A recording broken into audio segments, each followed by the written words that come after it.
ఇలా బయట వేడి వేడిగా దోస తిని ఎన్ని రోజులవుతుందో అండి. హాయ్ ఫ్రెండ్స్, అందరు ఎలా ఉన్నారు? వన్ మోర్ మినీ వ్లాగ్ అండి.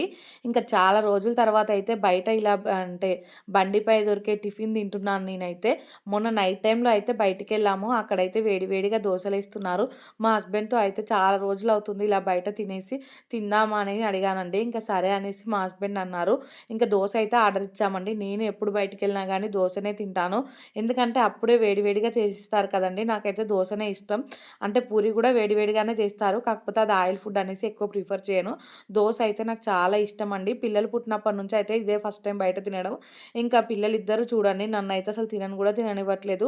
నాకైతే తినడానికి హాఫ్ అన్ అవర్ పట్టిందండి. మా హస్బెండ్ అయితే ఇద్దరు పిల్లల్ని నాకు వదిలేసి తన బ్రేక్‌ఫాస్ట్ అయితే 5 నిమిషాల్లో గుటుక్కుమనిపిచ్చారండి.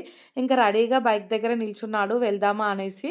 నాకేమో పిల్లలకి తినిపించుకుంటూ నేను తినేసరికైతే చాలా టైం పట్టిందండి. అందుకే నేనైతే ఎక్కువ బయట బ్రేక్‌ఫాస్ట్ చేయడమే మానేశాను. వీడియో నచ్చితే లైక్, షేర్ అండ్ సబ్స్క్రైబ్.